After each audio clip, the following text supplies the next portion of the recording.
When the war had ended and the long trains filled with German prisoners of war moved slowly across the American countryside, the men inside sat in silence, staring through the barred windows at fields that seemed endless green and gold under a sun that looked kinder than the one they knew back home. They had been told that America was a land of cruelty, that their enemies would humiliate them, that no mercy would be given. But as the train stopped near a small camp surrounded by pine trees and wide roads, they saw not hatred but calmness. The guards looked ordinary, tired and young, some even smiling slightly as they directed the prisoners off the cars. The camp was clean rows of wooden barracks, a large field, a kitchen that smelled. Of coffee and something warm, the prisoners could not remember the last time they had smelled such comfort. It felt strange to be surrounded by peace inside the camp. Carl, a 22-year-old mechanic from Hamburg, watched everything with disbelief. The fences were high but not threatening. The guards spoke politely, though their English words were hard to follow. They gestured kindly, offering directions and water. Carl thought of his last days on the front, the noise of artillery, the hunger, the hopelessness, and now this silence. It made him uneasy, as if waiting for the cruelty to start, but it never came. The American officer in charge, a tall man with gray hair, told them through an interpreter that they would work, eat, and rest until arrangements were made to send them home. He added that they could write letters to their families once they were settled, and the room filled with murmurs of disbelief. That night, the men lay in clean bunks, their stomachs full for the first time. In months, the barracks smelled of soap and wood. Not smoke and mud outside. Crickets sang the air cool through the open windows. Carl could not sleep. He stared at the ceiling, thinking of his mother, his sister of Hamburg burning in his memory. Wondered if the Americans really meant what they said about letters back home in Germany. They had been warned never to write freely. Their words, always censored their thoughts, measured carefully even before capture freedom of thought had been a dangerous thing. But here the Americans spoke so casually about it as if truth were nothing to fear. A week passed and the routine of the camp began to settle.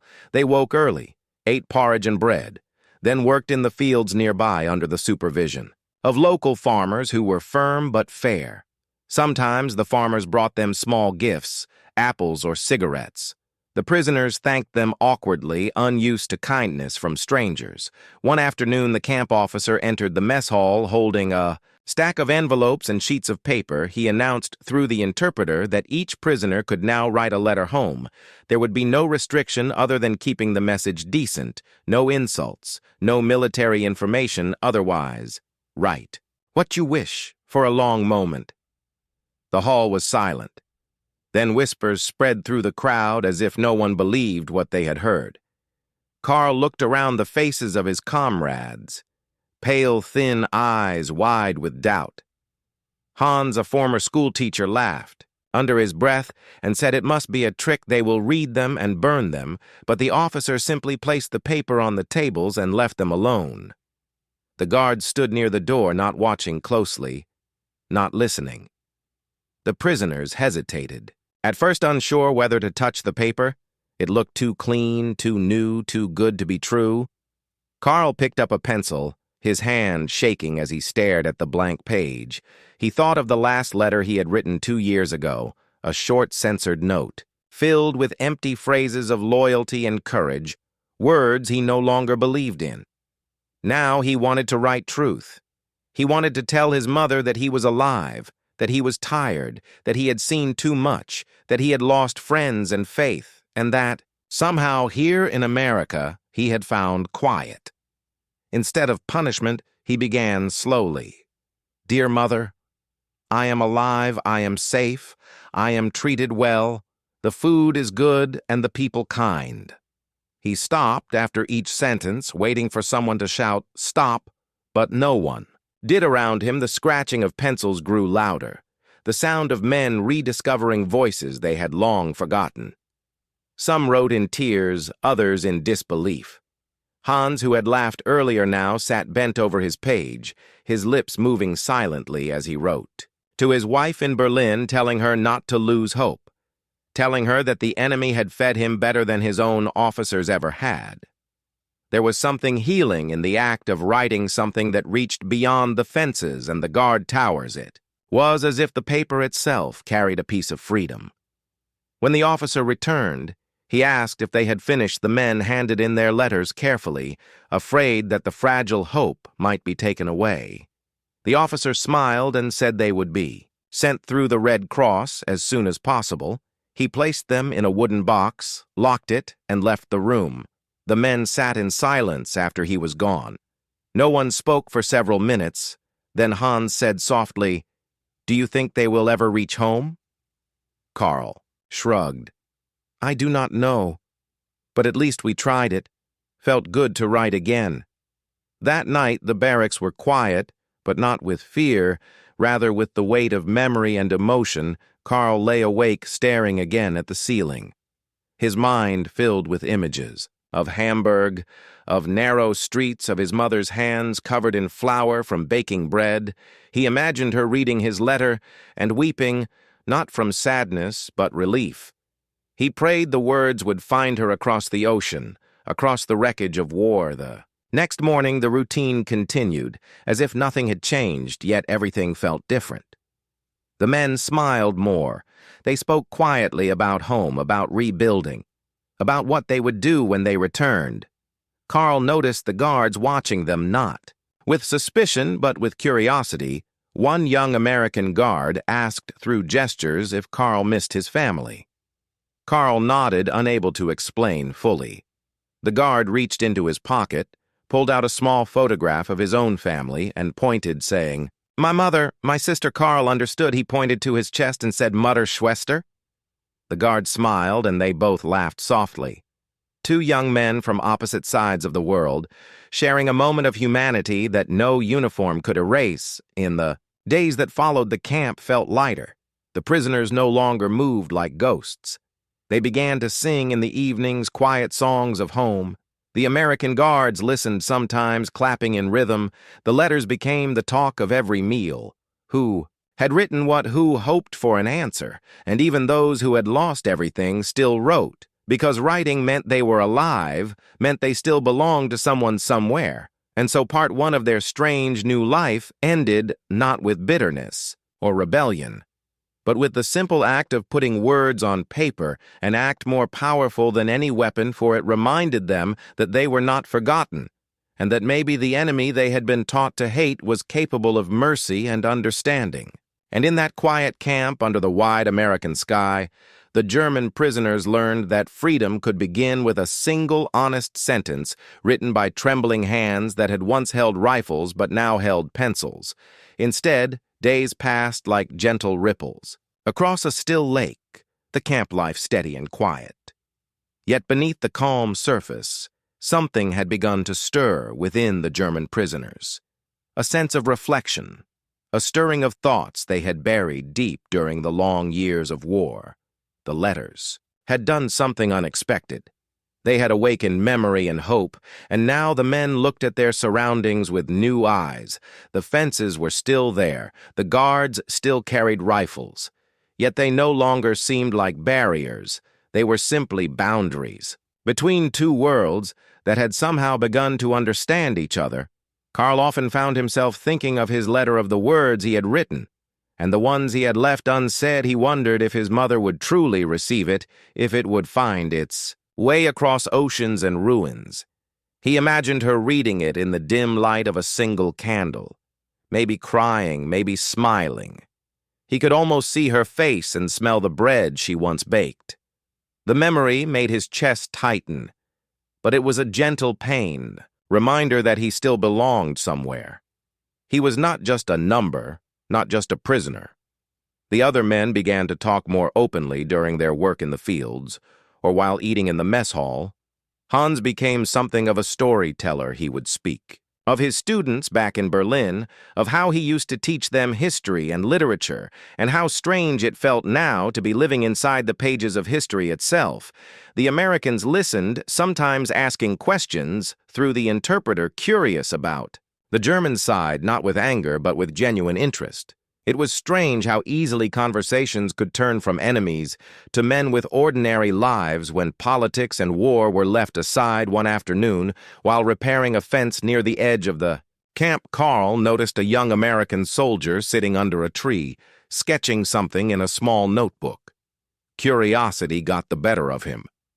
He approached slowly and gestured to ask what he was drawing. The soldier smiled and turned the page to show him. It was a sketch of the camp, simple yet peaceful, the barracks, the watchtowers, the trees beyond the wire. It looked almost beautiful in a quiet way. Carl nodded, pointing to the drawing, then to the horizon, and said, "Schön!" The soldier grinned and repeated the word, trying to mimic the sound, and both laughed softly. That moment stayed with Carl because it reminded him that art and kindness could exist even between captor and captive. A week later, the first batch of letters from Germany arrived. The news spread through the camp like fire. The men gathered outside the mail hut waiting for their names to be called. The air thick with anticipation. Some smiled nervously, others stood, still their hands trembling when the interpreter began reading names one by one. The crowd leaned forward, each man praying for his own turn. When Carl finally heard his name, his heart almost stopped. He stepped forward and received the thin envelope. With shaking fingers, his name written in his mother's familiar handwriting, the sight of it alone brought tears to his eyes. He walked away from the crowd, sat down on the grass, and opened it carefully. The words inside, blurred at first, as tears filled his eyes. His mother had written in her shaky script, "My dear son, your letter reached us last week. We did not believe it at first, but when we saw your handwriting, we knew it was true. You cannot imagine the joy it brought us. We had feared." The worst she wrote about the bakery, saying she had reopened it with what little flour she could find, that his sister helped every morning, and that sometimes American soldiers who occupied their town came to buy bread.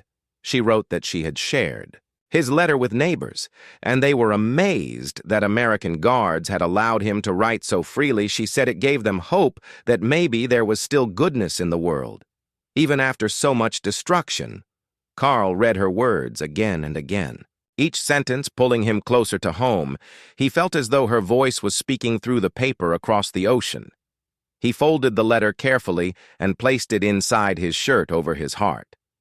Hans came over carrying his own letter, his face pale but glowing. He said, "My wife is alive. She says the city is ruined, but she still has hope. She said she never thought I would be allowed to write truthfully. She could not believe the Americans gave us that right." The two men sat side by side, under the fading sunlight, saying nothing more because there was nothing to add. Their silence was full of understanding. That evening, the barracks were alive with quiet excitement. Men reading letters aloud, others crying softly, some laughing through tears as they heard stories from home. There was grief. Too many learned of relatives lost, of cities destroyed, but even sorrow felt different when wrapped in the comfort of connection.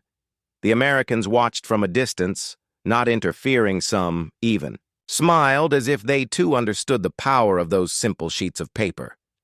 In the days that followed, the prisoners began to change subtly. Their posture less tense, their eyes brighter, their voices gentler. Even their work in the fields became more spirited. They began to take pride in small tasks, fixing fences, planting seeds, helping the American farmers. They felt less like captives and more like workers rebuilding something, even if it was not their own land. The camp officer noticed the change and remarked to his sergeant that the men were behaving differently. The sergeant replied, "Maybe they finally believe this is real. Maybe they see we do not wish to break them one Sunday morning." The officer gathered the prisoners in the yard and spoke through the interpreter. He said he had read some of the letters not to censor, but to understand, and he wanted them to know that he was moved by their honesty. He told them that freedom was not only a condition, but also a spirit, and that their words had shown him that even after all that had happened, humanity could still survive. The prisoners stood silent, listening, many not knowing what to think. others feeling a strange warmth that they had not felt in years. That afternoon, Carl walked to the edge of the camp where the wire fence met the open field beyond. He looked at the horizon, at the wide American sky that stretched endlessly, and he thought of his home. The narrow streets of Hamburg, the cold wind from the river, the smell of bread and smoke. He thought of his mother reading his letter by candlelight. He thought of the American soldier drawing under the tree and realized that the world was far bigger than the borders they had fought over. The thought frightened him and comforted him at the same time. Night came softly with crickets singing and stars scattered like tiny lights across the dark sky. The men lay in their bunks talking quietly about home and letters and hope. Carl held his mother's letter close to his chest until sleep took him.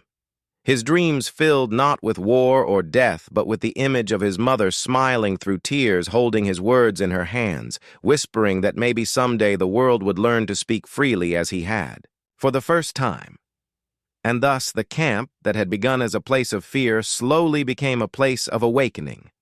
A strange bridge between two nations once divided by hatred, but now joined by the fragile yet powerful thread of written words. Morning came, with a soft mist hanging low over the camp, the kind that blurred the edges of everything and made the world seem distant and dreamlike.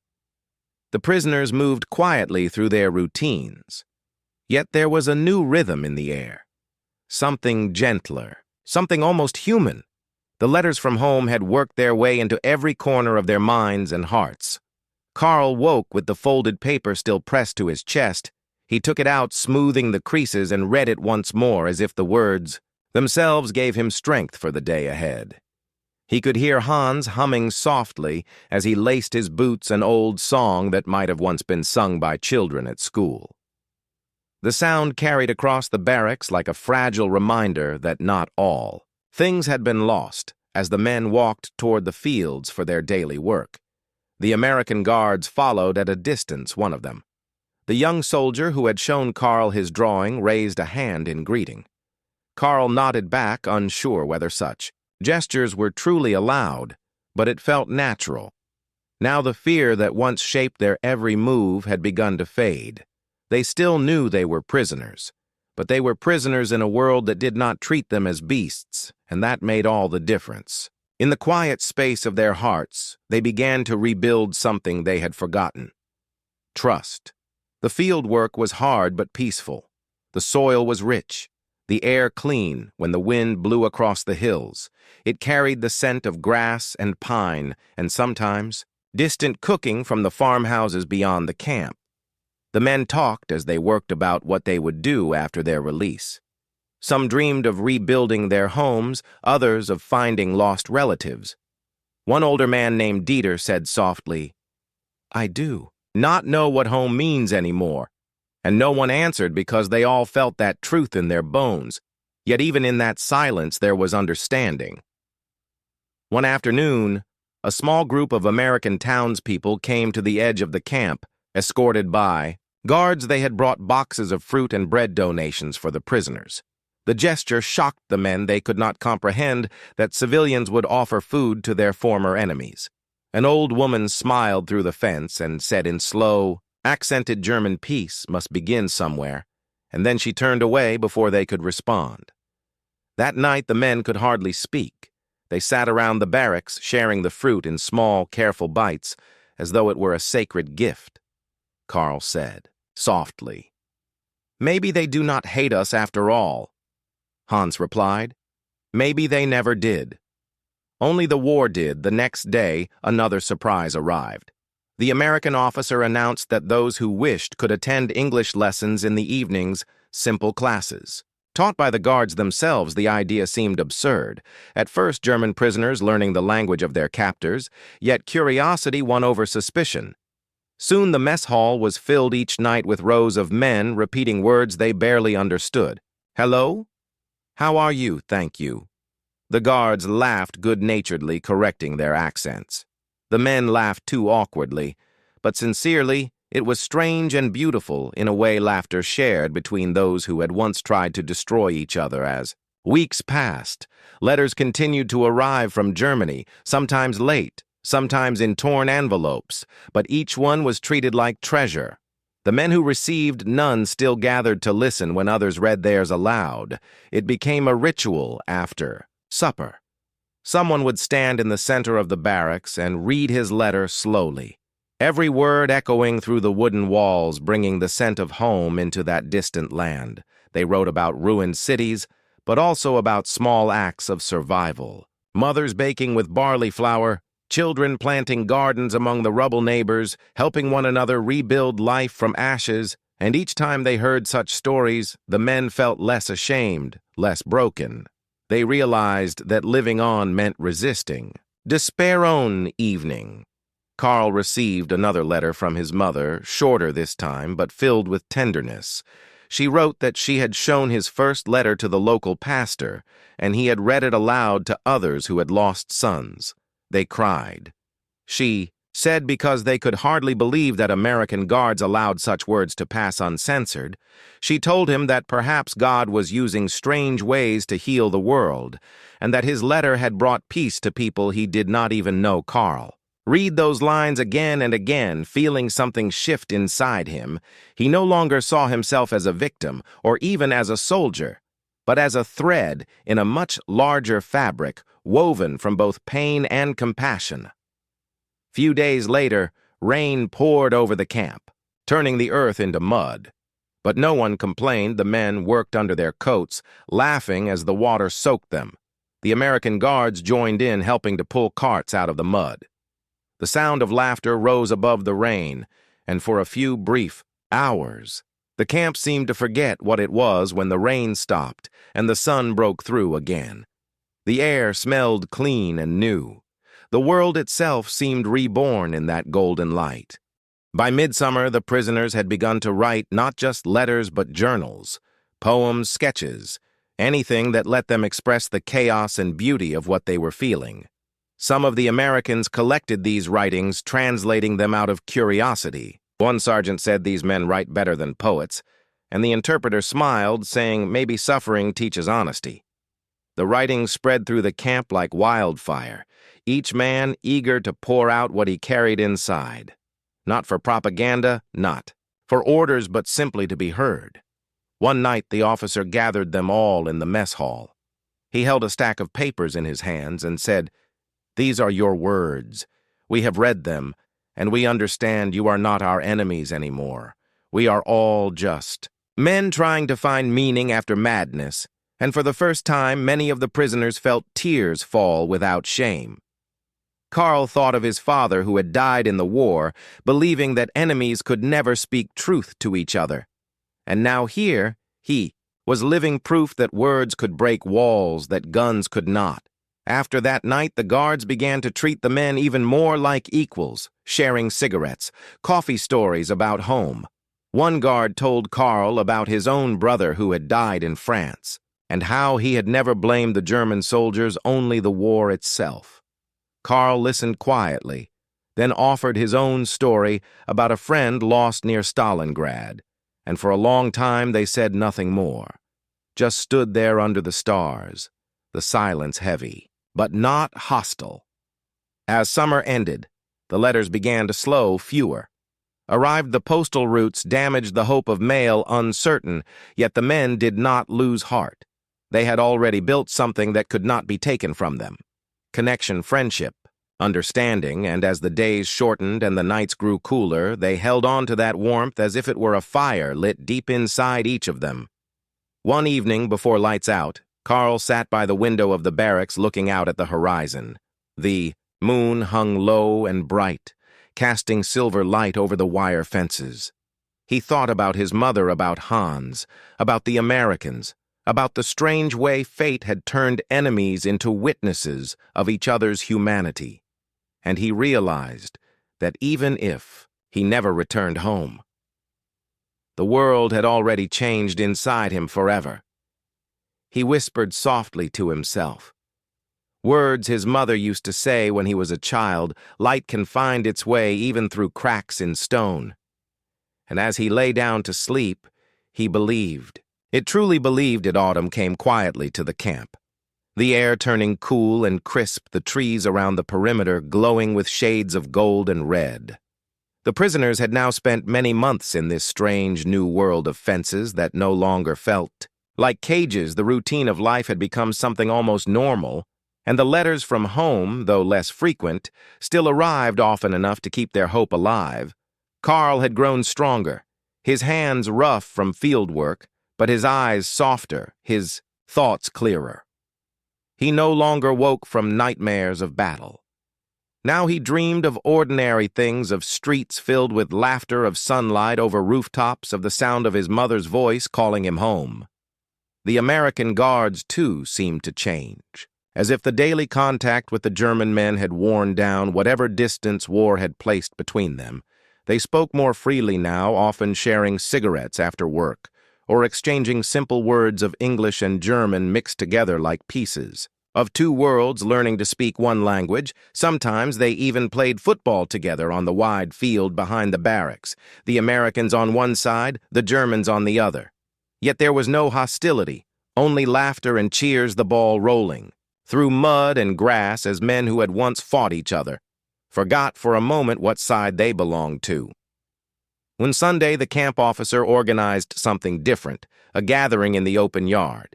He stood before them holding a few papers, and through the interpreter said that he had something important to read.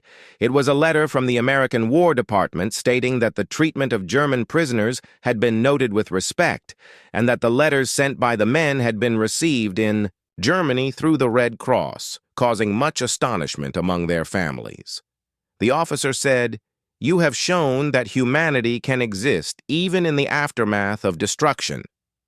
He paused, looking around, and added, "You have reminded us that decency does not belong to one nation alone."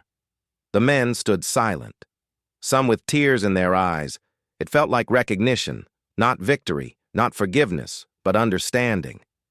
Carl thought of his mother again, of the people in Hamburg who had read his words and found hope. He felt proud not as a soldier, but as a man who had managed to send a small light across an ocean of hatred. In the evenings, as the days grew shorter, the prisoners began to gather around small fires outside the barracks, wrapped in blankets, telling stories about their lives before the war.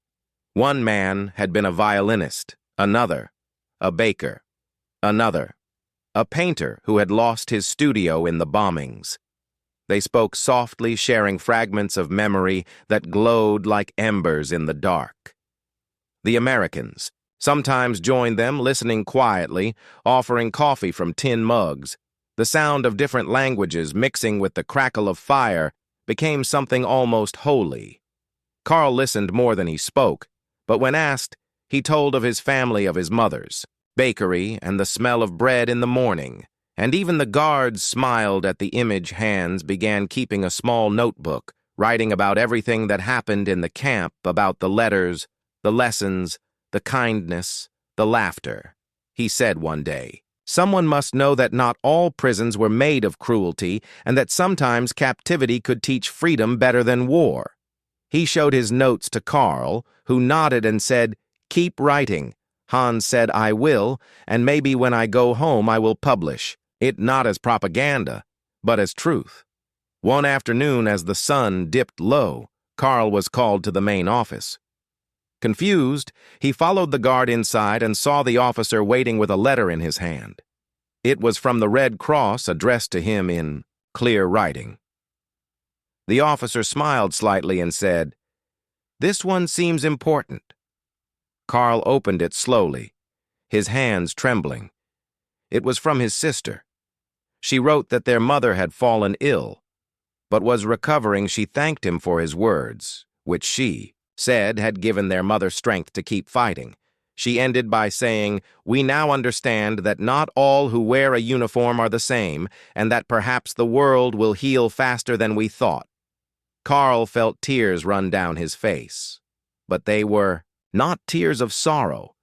They were tears of something deeper, the realization that his words had crossed the world and carried love instead of hatred. That night he sat by the barracks window, staring at the moonlight over the fields. He took out his pencil, and began to write another letter. This one longer, fuller, more honest. He wrote about the kindness of the guards, about the laughter during football games, about how strange it felt to be treated as human after years of dehumanization. He wrote that he had learned something in captivity, that freedom was not just walking without chains, but being able to speak truth without fear. He wrote that even though he longed to return home, he would never forget the lessons he had learned among those who were once enemies. The next morning, he handed the letter to the officer, who looked at him and said, through the interpreter, "Your words will go far private, maybe farther than you imagine." Carl nodded, unable to find words in any language that could capture what he felt inside as the months went on. The war faded further into memory, though its scars were still deep. The men began to hear rumors of release, that they would soon be repatriated home. The thought filled them with both excitement and fear. Home was no longer the place they had left behind. It was something uncertain, something fragile, yet beautiful. Hans said, "I wonder if they will understand what we learned here." And Carl replied, "Maybe not, but we will carry it with us." And that is enough. One evening, the American officer gathered them again. This time, his tone more serious. He said, "The time is near when you will return to your homeland. We hope that when you go, you will remember that even in war, men can still be good. To each other, we hope you will carry this spirit with you and tell others what you have seen here." The prisoners nodded, many too emotional to speak after he left. The men stood together in silence, the wind rustling through the trees above them, carrying with it the scent of autumn leaves and distant rain. The final weeks passed in a blur of preparation, the prisoners cleaning the barracks, packing their few belongings, writing last letters of farewell to the guards, some of whom had become almost like friends. Carl gave the young American soldier, who had drawn in his notebook a small wooden carving he had made during the long evenings. The soldier smiled and shook his hand, saying in broken German, "Good man, good friend." And Carl replied, "Danke softly," on their last night in camp. The prisoners gathered one final time around the fire. They sang songs of home and of peace, songs that needed no translation. The guards stood nearby, listening quietly, some joining in the melody under the wide American sky. It felt as though the world itself had paused to listen. The firelight flickered on their faces, young and old, friend and foe, no longer divided by flags, but united by the simple longing for peace. When dawn came, the trains waited. The prisoners lined up, their hearts heavy with farewell. They looked back at the camp. One last time. The fields, the fences, the towers, the trees that had witnessed their transformation. Carl turned to Hans and said, "It feels strange to leave." And Hans replied, "Yes, strange but good." They climbed aboard the train, and as it began to move, Carl pressed his face to the window. Watching the camp fade into the distance, he thought of his letters, of his mother's words, of the kindness he had seen, and he whispered quietly to himself that he would never forget that even in captivity he had learned what it truly meant to be free. The train rolled through the vast American countryside, its wheels humming a low rhythm. Like a heartbeat, steady and endless, the German prisoners sat in silence, staring through the windows as fields and forests passed by. The sun rose slowly, turning the land gold and warm. For many of them, it was the first time they had seen the world. Beyond the fences, since their capture, and the sight of open land made something ache deep within their chests. Carl sat by the window, holding his small bundle of letters tied neatly with string, the paper worn soft from being read and reread. They were more precious to him than anything else in the world, the proof that kindness could survive even in the ashes of war. Hans sat beside him, clutching his notebook, his face thoughtful, his eyes distant, as if he were already writing the first chapter of what they had lived. As the train neared the harbor where ships waited to take them home, the men spoke in low voices, wondering what awaited them on the other side. Some were filled with hope, others with dread. One said, "What if nothing is left?" Another said, "Then we will build again." And another whispered, Maybe we are not returning to the same Germany at all.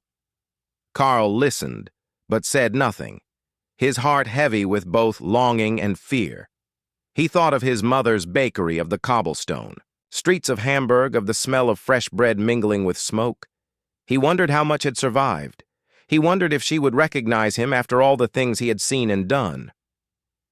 When they reached the port, the air was filled with the sound of waves and seagulls and the smell of salt and oil. The American guards lined up along the pier, shaking hands with the men one by one. Some spoke words of farewell, simple words but filled with sincerity. Good luck. Safe journey. Remember us, Carl. Shook hands with the young American soldier who had shown him his sketches months ago. The boy smiled and said, "Take this." Handing him a small folded piece of paper, inside was a drawing of the camp, the barracks, the field, the trees, and above them, the wide open sky. Carl looked at it for a long time, then said softly, "Danke." The soldier nodded and stepped back. Raising his hand in salute, the moment felt final, yet full of peace. The prisoners boarded the ship. The engines groaned and the vessel began to move slowly away from the shore. The men crowded along the rail, watching America fade into the distance. The land that had once been enemy soil, now a place of strange memories and unexpected mercy, as the coastline disappeared into the mist, a quiet fell over the deck, the only sound the wind and the low hum of the sea. Carl turned to Hans and said, "I think I will miss this," and Hans nodded. "I will too, because here we learned what it means to be human again." Days at sea passed slowly. The men talked little, each lost in thought. Sometimes they gathered on deck to watch the horizon, endless blue merging with blue. The ocean seemed to wash away the past with every wave. One night Carl stood alone under the stars, the same stars he had seen above the camp, but they looked different now, freer. Somehow he thought of his letters and of the officers' words that their writing had shown that even enemies could understand each other. He wondered if those words had changed anyone. Beyond the camp, he hoped they had, because he knew they had changed him forever. When the ship finally reached Europe, the men felt both relief and sorrow.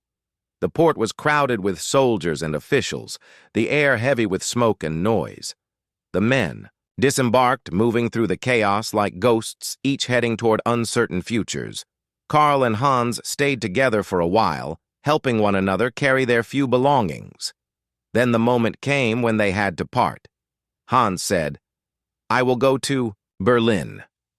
I must find my wife. And I must write this story," Carl said, "and I will go to Hamburg. My mother waits if she still lives." They embraced like brothers. Their friendship born, not of war, but of survival and understanding. Hans said, "Remember what we learned," and Carl answered, "I will always remember." The journey home was long through cities, still broken by bombs, streets lined with rubble and silence.